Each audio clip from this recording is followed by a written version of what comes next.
Quer um resumo rápido de como os tebanos destruíram os espartanos? Eu gravei!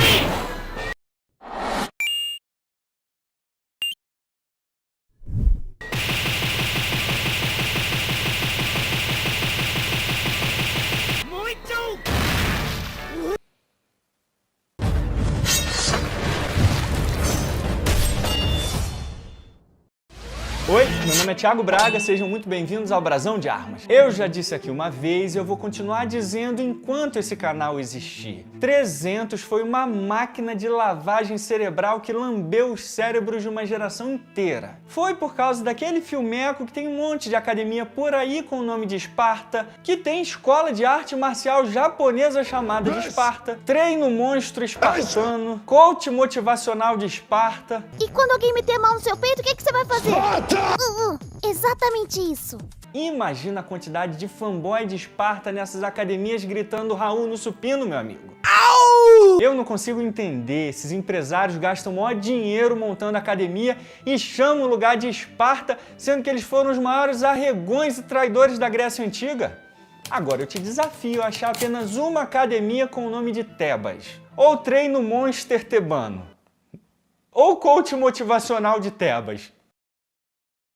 Então, conselho de amigo, se um dia você for fazer uma academia ou algum treino, chama de Tebas, porque os caras foram simplesmente os maiores guerreiros da história da Grécia Antiga. E foram os tebanos que arrasaram e aniquilaram os espartanos em uma das batalhas mais humilhantes da Grécia Antiga. E agora você vai descobrir como.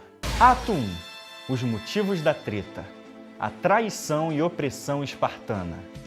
A primeira coisa que você precisa entender é que aprender história assistindo 300 é a mesma coisa de você aprender sobre alienígenas assistindo Superman. Os caras faziam simplesmente de tudo para não entrar numa guerra. E quando entravam, ainda fugiam do inimigo. Que merda, hein? E se você é fanboy de Esparta e tá aí gritando Raul com a cara quente, não sou eu que tô dizendo isso aí não, meu amigo. O próprio Heródoto diz isso nas suas histórias, se referindo ao medinho dos cuecões de couro de enfrentarem os persas na Batalha de Plateia. E aí eles fogem 2 vezes da frente dos persas, pedem para os atenienses lutarem no lugar deles, são chamados de covardes pelos persas e pelos gregos e por próprios espartanos que estavam ali, e ainda tem gente que me vem com coach motivacional de Esparta no YouTube?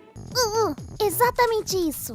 Para com essa... Mas eu já falei bastante sobre isso aqui no Brasão de Armas no meu vídeo Destruindo os Maiores Mitos dos Espartanos, onde eu mostro as fontes primárias e os estudos mais relevantes sobre o assunto, e eu tenho certeza que você vai curtir demais. Mas então, se a reputação de Esparta hoje é boa, naquela época ela estava mais suja do que pau de galinheiro, meu amiguinho. Os relatos da época dizem que eles não eram de confiança e traíram os gregos em diversas ocasiões. O próprio Heródoto diz que os atenienses conheciam bem o caráter dos lacedemônios, que pensavam de uma maneira, mas agiam de outra. Políbio se refere várias vezes à política dos espartanos como tortuosa. Eurípides é ainda mais direto, dizendo que eles são o senado da traição e senhores da mentira, onde cada pensamento é tortuoso. E o geógrafo Pausanias, em sua descrição da Grécia, diz que eles eram corruptos e traiçoeiros.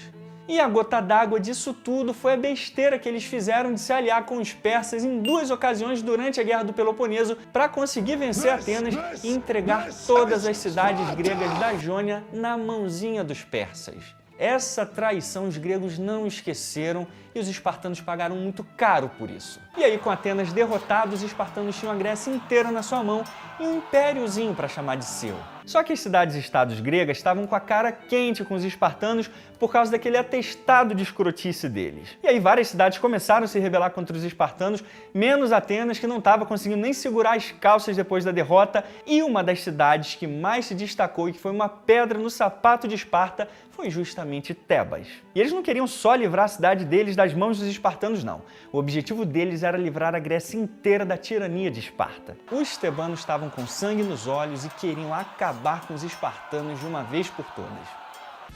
Ato 2. Os Homens da Guerra. Os Spartiates versus o Batalhão Sagrado.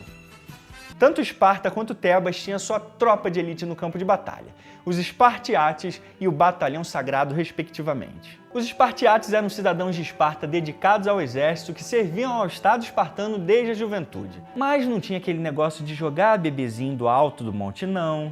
Meu Deus do céu! Criança andando suja pelo meio da cidade, socando a cara encatarrada uma da outra, ficar andando de fraldinha na neve. Até na Grécia Antiga, andar de fralda assim no meio da neve é mó errado, meu amiguinho. Mas se hoje você não quiser errar, você tem que usar Insider. Vai pelo Braguinha aqui. A chance de você errar usando Insider é muito pequena. É porque além delas serem feitas com materiais de altíssima qualidade e de alta tecnologia, elas são extremamente duráveis também. Agora bora fazer um teste aqui. Essa é a minha blusa mais antiga da Insider. Quantos meses de uso você acha que ela tem?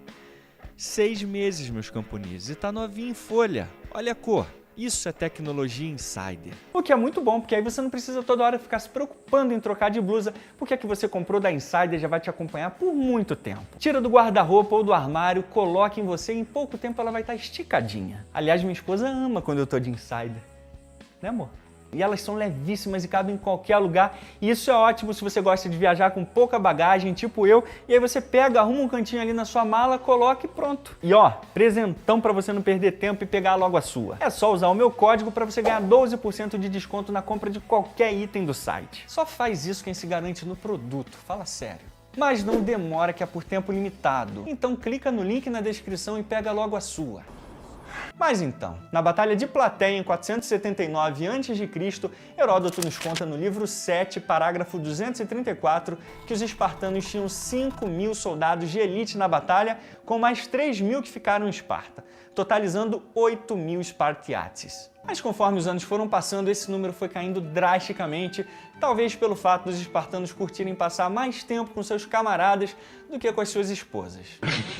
Pois é, de acordo com Xenofonte, no livro 6, capítulo 4, no ano 371 a.C., os espartanos não tinham mais do que 1.000 Espartiates à sua disposição, com 700 deles sendo enviados só para essa batalha contra os tebanos. Já no caso dos tebanos, desde as guerras greco-persas, Heródoto já falava de uma elite de 300 soldados no campo de batalha. Aliás, ele faz uma descrição bem bonita como esses tebanos sendo os primeiros e os melhores. E décadas depois, Diodoro também fala sobre uma elite tebana, só que nem Heródoto e nem Diodoro fala sobre esse nome Batalhão Sagrado. E esse termo sagrado parece ser uma referência ao voto que todos os soldados faziam antes de ir para a batalha ao santuário de Iolau. Então tudo indica que esse batalhão já era bem clássico, usado desde as guerras greco-persas. Esse batalhão era formado mesmo por 300 soldados, geralmente o mais velho acompanhado por seu amante mais novo. Então todo o aparato desse batalhão sagrado era mantido e financiado pela cidade-estado de Tebas. E obviamente eles não podiam ter nenhuma outra função,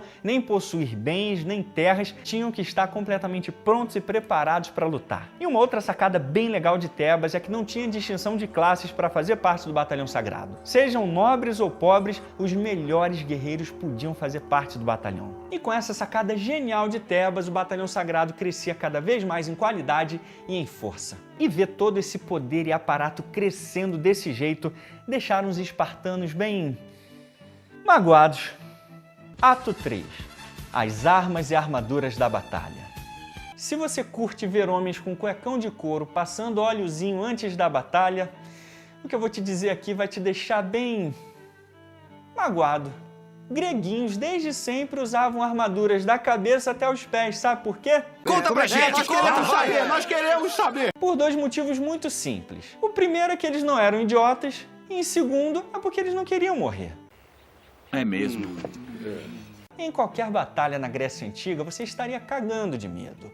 A menos que você fosse, adivinha só, um mongol.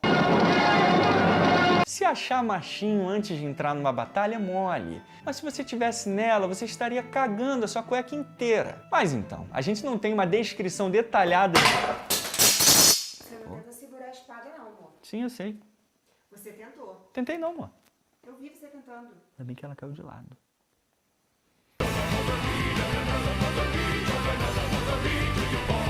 Mas então, a gente não tem um relato descrevendo exatamente como eram as armas e as armaduras que os espartanos e os tebanos usaram na Batalha de Leuctra. O que a gente sabe claramente eram as armas e armaduras que eram usadas naquele período. E nessa batalha especificamente, os dois exércitos eram formados basicamente por infantarias pesadas. E nesse caso, a típica armadura usada por essas falanges era o elmo coríntio, que era o mais comum e eficiente nesse período. O tronco era protegido pela típica couraça de bronze, por baixo uma blusa de linho para amortecer a armadura, braços e mãos não tinham proteção alguma, e as canelas eram protegidas pelas famosas grevas, e nos pés iam as típicas sandálias de couro gregas. E no caso das armas, eles seguiam o mesmo padrãozão da clássica arte da guerra grega. As lanças chamadas de dore eram suas armas principais. Mas aí quando o combate ia para o corpo a corpo, eles partiam para as suas famosas espadas. E nesse caso aqui, a mais famosa de todas as espadas gregas era conhecida como chifo. E ela tinha aproximadamente 65 centímetros de comprimento, aproximadamente 50 centímetros de lâmina. Ela tinha 2 gumes e em cada face da lâmina ela tinha esse fuller que diminuía bastante o peso da espada. E eu já disse isso aqui para você várias vezes, que esses fullers aqui não eram nada para fazer sangrar mais o inimigo, para dar hemorragia, ou goteira, ou qualquer uma dessas besteiras. Isso aqui servia pura e simplesmente para diminuir o peso da espada, mantendo a mesma eficiência. E uma outra espada bem comum também no campo de batalha, principalmente pelos espartanos, era a sua famosa copis, que era uma espada de um gume, tipo um facão, que chegava a uns 50 centímetros no total. Além disso, todos os hoplitas usavam o aspis, também chamado de hópilon, que era esse clássico escudão redondo grego que protegia o seu lado esquerdo e o direito do inimigo, formando assim a primeira e autêntica parede de escudos da história da guerra. Assim, os dois exércitos estavam vestidos literalmente para matar. Ato 4. A Batalha de Leuctra. A estratégia da vitória. Os espartanos, liderados pelo rei Cleombrotus, avançam para a cidade de Leuctra, que fica na região da Beócia, na Grécia Central, para acabar com a revolta de Tebas.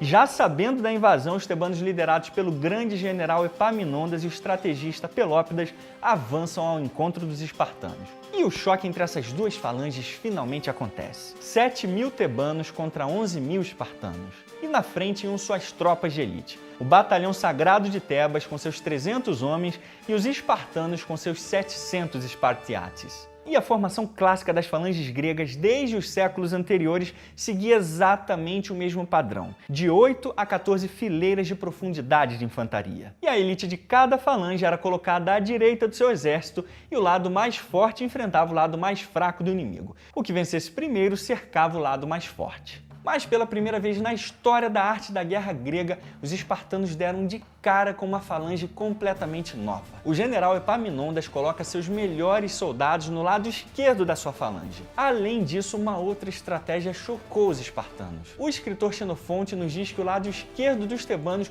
consistia de 50 fileiras de hoplitas, enquanto o lado direito foi reduzido, esticado e mais afastado do inimigo. E esse tipo de formação mais oblíqua ficou conhecida como falange oblíqua. Os espartanos simplesmente não estavam preparados para esse tipo de mudança no campo de batalha. Curiosamente, Tucídides diz pra gente que desde a Guerra do Peloponeso, os coríntios, que eram aliados dos espartanos, diziam que eles estavam parados no tempo e que eles não avançavam na arte da guerra, lutando do mesmo jeito que seus ancestrais de séculos atrás faziam. E por isso, o exército espartano em Leuctra não suporta a pressão tebana e é completamente cercado e aniquilado.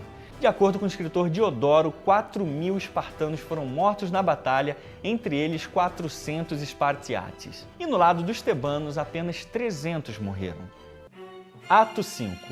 O fim de Esparta. O que aconteceu com Esparta depois da Batalha de Leuctra foi exatamente o que aconteceu com o Japão depois da bomba atômica. O exército e a cidade espartana entraram em colapso e perderam completamente o controle da Grécia. O escritor Pausanias, inclusive, conta pra gente que a Batalha de Leuctra não foi só uma batalha de aniquilação, foi uma batalha de humilhação também. E o escritor Pausanias diz pra gente que depois da Batalha de Leuctra, Epaminondas proibiu os espartanos de recolherem seus mortos e eles tinham que ficar ali por 7 dias. E o motivo disso, segundo o próprio escritor, é que os espartanos tinham o hábito de esconder os seus desastres. E aí Epaminondas queria que todo mundo que passasse por Leuctra pudesse ver a derrota e a humilhação espartana. Em outras palavras, a derrota espartana tinha que ficar exposta para todo mundo grego ver. E os tebanos estavam com tanto sangue nos olhos que eles queriam ir para Esparta destruir a cidade. E aí os aliados tessálios dos tebanos conseguiram convencer Epaminondas para que ele agisse com misericórdia. Só que aí Epaminondas resolveu humilhar Esparta de uma forma ainda mais mordaz. Ele simplesmente marchou através de Esparta com a sua banda sagrada, enquanto os espartanos locais apenas observavam imóveis os homens que destruíam seu exército e o poder da sua cidade. E para completar a humilhação, os tebanos libertaram todos os dezenas de milhares de escravos ilotas que há séculos eram subjugados pelos espartanos e colocaram-nos em uma cidade ao norte de Esparta chamada de Megalópolis. E por atitudes assim, Epaminondas foi louvado por Cícero como o primeiro homem da Grécia. E Pausânias conta um poema dedicado ao herói também. Pelos meus conselhos, Esparta foi removida de sua glória. E a Messênia Sagrada finalmente recebeu seus filhos de volta. Pelos braços de Tebas foi Megalópolis cercada com muralhas. E toda a Grécia ganhou sua independência e liberdade. Se a partir de amanhã não tiver um monte de academia com o nome de Tebas, esse mundo não tem mais jeito não. E fechamos aqui, espero que vocês tenham gostado e aprendido com mais esse vídeo e a gente se vê no próximo Brasão de Armas. Até mais!